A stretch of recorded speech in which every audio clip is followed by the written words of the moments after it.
Hello guys, welcome back on my YouTube channel. Guys आज मैं अपना चैप्टर 3 क्लास 9th का लेके आ गया हूँ। ठीक है, तो इसमें मैं बिल्कुल पहले बेसिक से स्टार्ट करूंगा, उसके बाद मैं आपके क्वेश्चंस लेवल पे आऊंगा। ठीक है, क्योंकि बेसिक समझना बहुत जरूरी है, क्योंकि चैप्टर का नाम है कोऑर्डिनेट ज्योमेट्री। आपके लिए बिल्कुल नया चैप्टर है। ज्योमेट्री आपने पहले पढ़ा है, लेकिन कोऑर्डिनेट ज्योमेट्री नहीं पढ़ा है। तो चलिए बिना टाइम वेस्ट करते हुए वीडियो की तरफ बढ़ते हैं। ठीक है, तो बात करते हैं सबसे पहले कोऑर्डिनेट ज्योमेट्री की, कि कोऑर्डिनेट ज्योमेट्री में सबसे पहले ज्योमेट्री क्या होती है। सबसे पहले ज्योमेट्री क्या होती है, ज्योमेट्री का मतलब क्या है। यहाँ पे जियो का मतलब है आपका शेप, शेप ही होता है। और मेट्री का मतलब क्या है, मेजरमेंट। मेजरमेंट, किसी भी आप शेप की मेजरमेंट करो, किसी भी शेप की आप मेजरमेंट करो, उस वो सभी काउंट ज्योमेट्री में होगा। चाहे वो आपका ट्रायंगल हो, चाहे वो आपका स्क्वायर हो, चाहे वो आपका रेक्टेंगल हो, पॉलीगन हो, कोई भी चीज हो, क्वाड्रिलेटरल हो, सभी चीजें किस में आती हैं, ये ज्योमेट्री में आती हैं।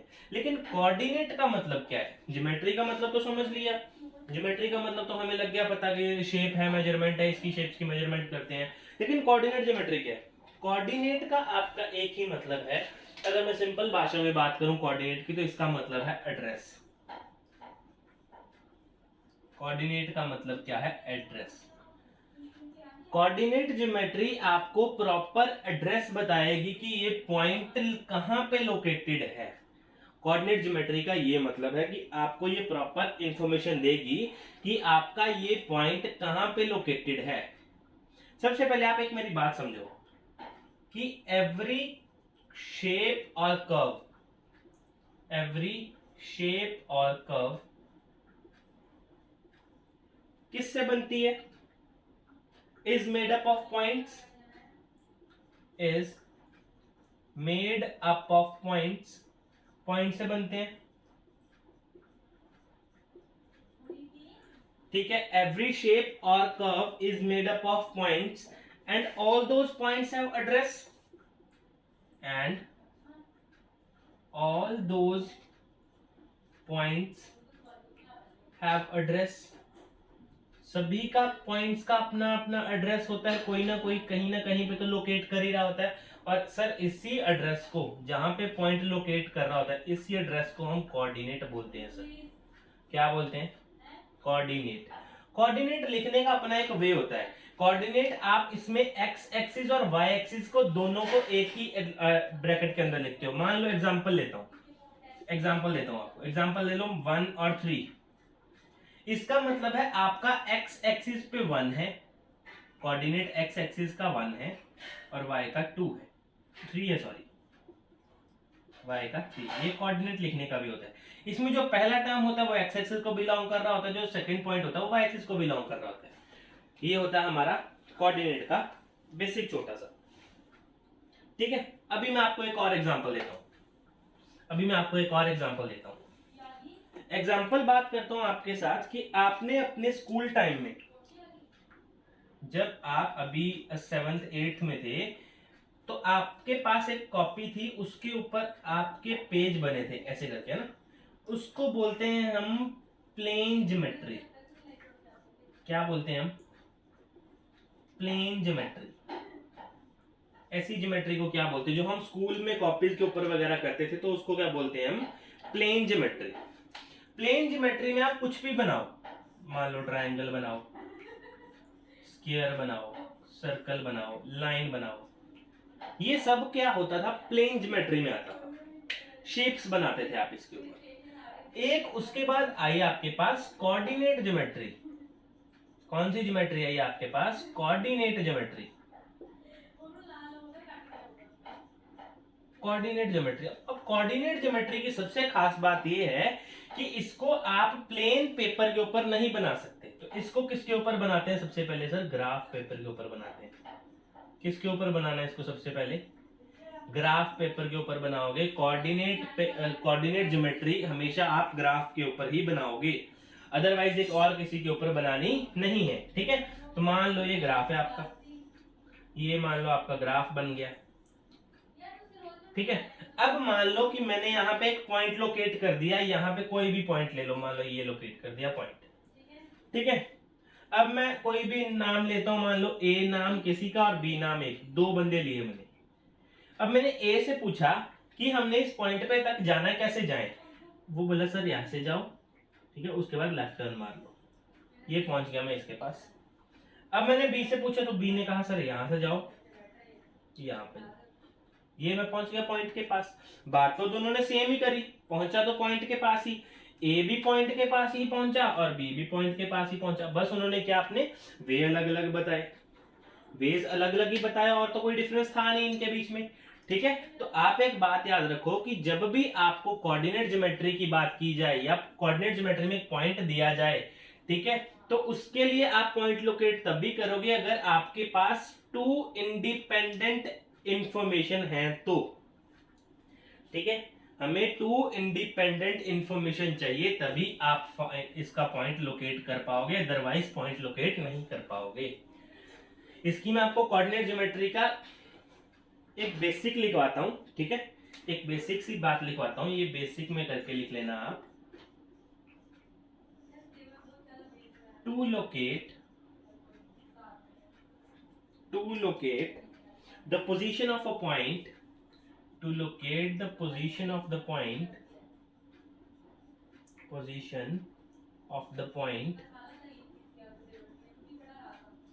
on the plane, to locate the position of the point on the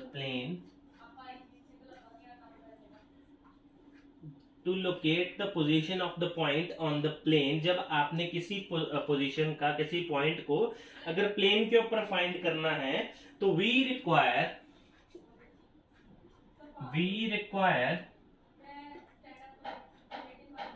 two independent information। आपको टू इंडिपेंडेंट इंफॉर्मेशन पता होनी चाहिए, तभी आप पॉइंट बता सकते हैं कहां पे लोकेट कर रहा है, अदरवाइज नहीं बता पाएंगे। ठीक है, या फिर आप ये भी बोल सकते हो we require two perpendicular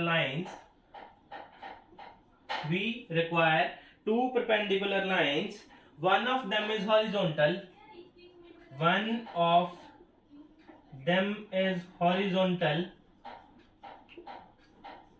and other is vertical। एक आपके पास कौन सी है? एक आपके पास हॉरिजॉन्टल है और एक आपके पास वर्टिकल लाइन। ठीक है, अब हॉरिजॉन्टल लाइंस कौन सी होती हैं? हॉरिजॉन्टल एक्स एक्सिस वाली लाइंस होती हैं। कौन सी लाइंस होती हैं? एक्स एक्सिस वाली लाइंस को हम हॉरिजॉन्टल लाइंस बोलते हैं। वर्टिकल लाइन कौन सी होती हैं? जो वाई एक्सिस पे होती हैं। एक्स एक्सिस का एक और नाम है एब्सिसा भी बोलते हैं हम इसको, एब्सिसा। आप वर्ड कहीं भी सुनो तो उसका मतलब एक्स एक्सिस होगा। ठीक है, ये एक छोटी सी बात है, पता होनी चाहिए आपको। कई बार एक्स एक्सिस ना देके एब्सिसा लिखा होता है तो उसका मतलब एक्स एक्सिस ही होता है। ठीक है, अब सेकंड पॉइंट, एक्स एक्सिस और वाई एक्सिस जहां पे इंटरसेक्ट करती हैं उस पॉइंट को हम क्या बोलते हैं? ओरिजिन बोलते हैं। क्या बोलते हैं? ओरिजिन बोलते हैं। ओरिजिन का कोऑर्डिनेट 0 होता है। ओरिजिन का कोऑर्डिनेट क्या होता है? 0 कोऑर्डिनेट होता है ओरिजिन का। ठीक है, तो ये था हमारा इसका बेसिक। मेन बात ये याद रखनी है कि अगर आपने पॉइंट कोई भी फाइंड करना है तो सबसे पहले आपको टू इंडिपेंडेंट इंफॉर्मेशन होनी चाहिए आपके पास, तभी आप पॉइंट फाइंड करेंगे, अदरवाइज नहीं हो पाएगा। तो इसका नोट कर लो पॉज करके, और हम करते हैं क्वेश्चन नंबर फर्स्ट, एक्सरसाइज 3.1 का क्वेश्चन नंबर फर्स्ट।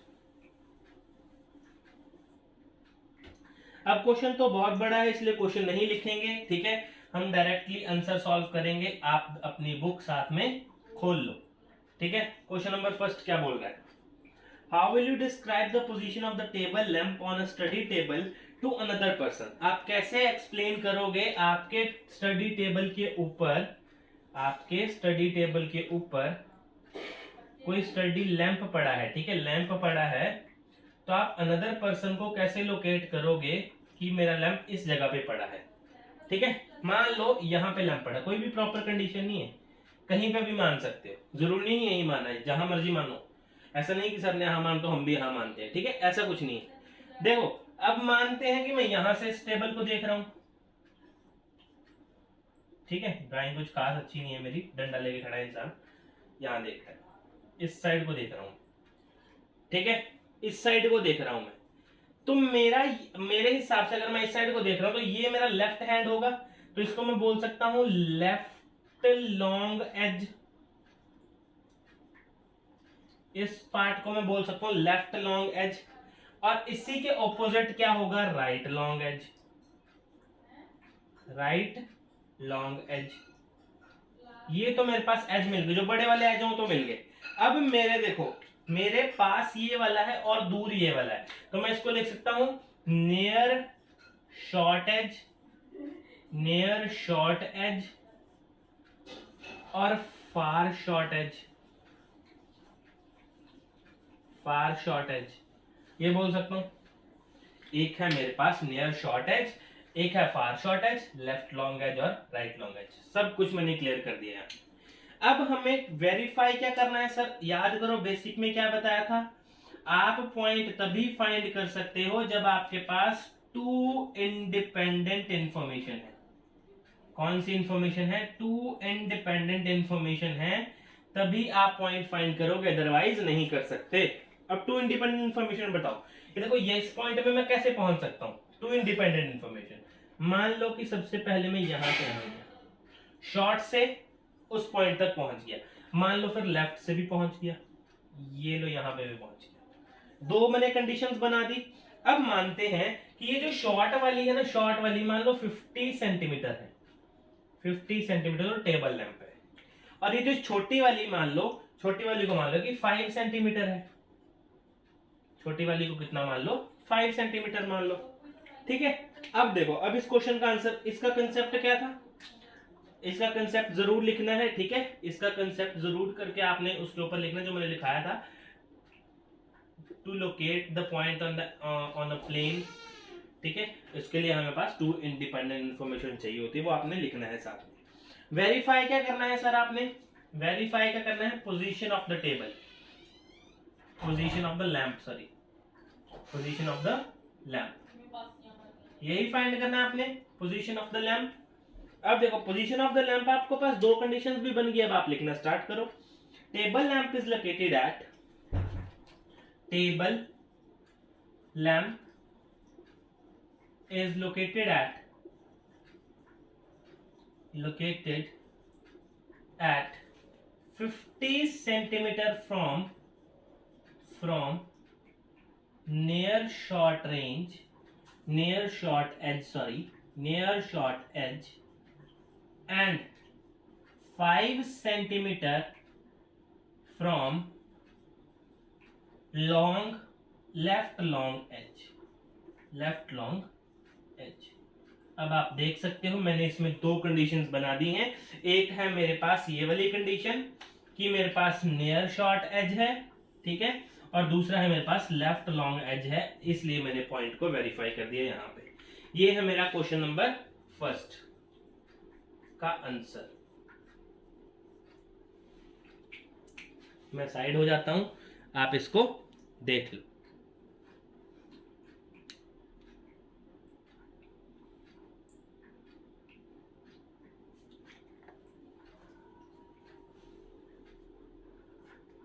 चलिए अब करते हैं हम अपना क्वेश्चन नंबर सेकंड। अब क्वेश्चन नंबर सेकंड तो बहुत ही ज्यादा बड़ा है, वो क्वेश्चन बड़ा है लेकिन बहुत ही ज्यादा इजी है,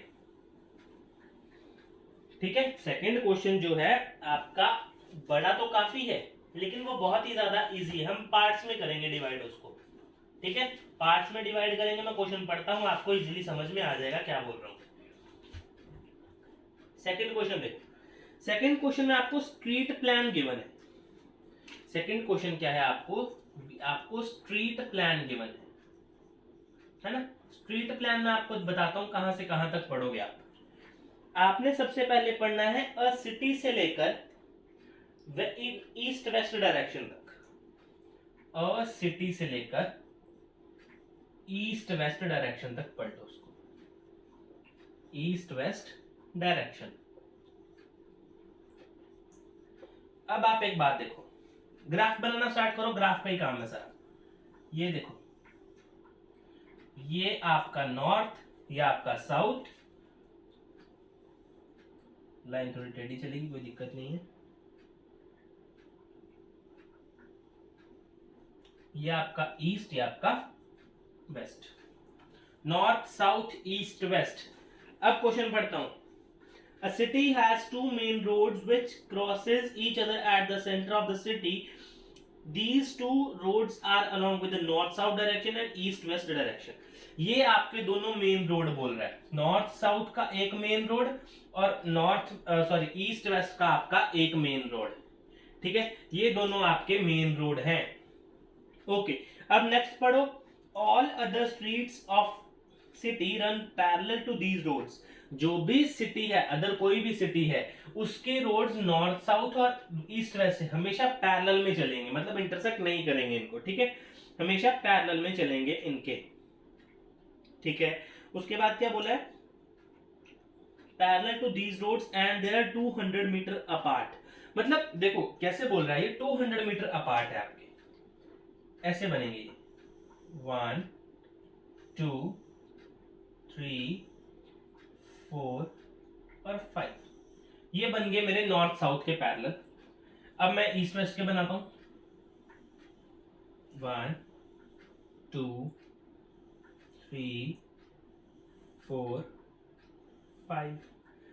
अब मैं उसका मतलब क्या था 200 मीटर का, कि मतलब इन दोनों में आपस में 200, यहाँ पे भी 200, यहाँ पे भी 200 200 200, मतलब 200 मीटर का गैप होना चाहिए रोड्स के बीच में, यहां से लेके यहां तक, यहां से यहां तक 200 मीटर का गैप होना चाहिए। और देखो मैंने पैरेलल बनाया इसको, ये मेरा ईस्ट वेस्ट यहाँ पे पैरेलल बनाया, और ये मेरा नॉर्थ साउथ, ये भी मैंने पैरेलल लाइन बनाया। तो ये आपका पोर्शनली ग्राफ बनेगा। अगर आप ये वाला पोर्शन नहीं भी बनाते तो आपके पास इतना ग्राफ बनेगा। मैं इसको छोटा कर देता हूँ, चलो।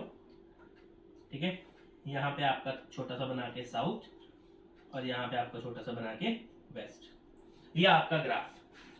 ठीक है, अब नेक्स्ट देखो, these are there are many crossroads. There are many crossroads in a model, and the particular crossroad is made up of two streets.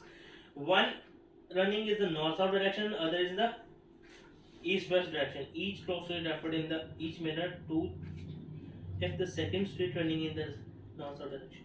अब देखो, वो बोल रहा है कि if the second street running in the north-south direction, कि आपकी second street जो है नॉर्थ साउथ डायरेक्शन की तरफ रन कर रही है। देखो ये है नॉर्थ साउथ डायरेक्शन की 1 2 3 4 5, और ये है ईस्ट वेस्ट की 1 2 3 4 और 5। अब देखो ग्राफ प्लॉट कर देना इसका। If the second street running in the north south direction, second street कौन सी है सर, ये वाली सेकेंड स्ट्रीट है जहां पे मैंने टिक किया, ये सेकेंड स्ट्रीट है। उन्होंने क्या बोला, and fifth in the east west direction meet at the same crossing. ये है आपका 2 और 5 का पॉइंट, ये है आपका, यहाँ पे आप 2 और 5 बना, यहाँ पे है इनका मीटिंग पॉइंट जो इन्होंने हमें गिवन मैच करने को बोला है। ठीक है, यहाँ पे देखो, if the second street running in the north south direction and the fifth in the east west direction meet at some crossing, then will call the cross road is, इस क्रॉस स्ट्रीट का नाम पड़ गया आपका 2 और 5। ठीक है, using the convention find how many cross streets can be refer as 4 और 3। सबसे पहला क्वेश्चन है कि आपके पास कितनी स्ट्रीट्स बनेंगी 4 और 3 की, और दूसरा है, पहले 4 और 3 का बनाते हैं। 4 का क्या मतलब है, यहाँ पे 4 का क्या मतलब है, देखो सबसे पहले 4 का मतलब है एक्स एक्सिस वाला। एक्स एक्सिस वाला पार्ट कौन सा है, हॉरिजॉन्टल बताया था, ये वाला एक्स होता है, ये वाला वाई होता है। यहाँ पे करो 1 2 3 4, और 3 कहाँ है, ये है देखो। तो मतलब ये वाला पॉइंट कौन सा होगा आपका, 4 और 3, ये लोकेट करने को बोला है, तो हमने लोकेट कर दिया। ठीक है, अब इन्होंने बोला how many cross streets can be referred, कितनी क्रॉस स्ट्रीट्स है, ए 1 ही तो है, 1 ही तो है, तो आप यहाँ पे क्या लिखोगे, there is only 1 cross street, यहाँ पे लिख दो आप there is only one cross street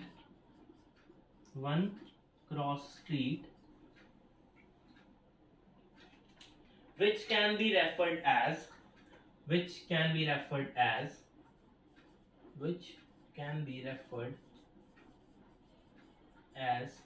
4 और 3। अब नेक्स्ट देखो, नेक्स्ट क्या है आपके पास, how many cross streets can be referred to as 3 और 4। ओके 3 और 4, अब आपको पता है ये x ये y, 3 कहाँ है 1 2 3, 4 कहाँ है ये है रहा, ये दो पॉइंट लोकेट कर दिया, ढूंढे यहाँ 1 2 3 4, और इसके आगे भी सेम चीज लिखो, there is only one cross street which can be referred as 3 और 4। ये थे आपके क्वेश्चन। सेकंड, इस एक्सरसाइज में सिर्फ 2 ही क्वेश्चन हैं, हमारी यहाँ पे एक्सरसाइज कंप्लीट होती है। अगर आपको वीडियो पसंद आती है तो वीडियो को लाइक कीजिए, चैनल को सब्सक्राइब कीजिए और ज़्यादा से ज़्यादा वीडियो को शेयर कीजिए, सपोर्ट कीजिए, ठीक है। तो मिलते हैं अगली वीडियो में, तब के लिए धन्यवाद, थैंक यू।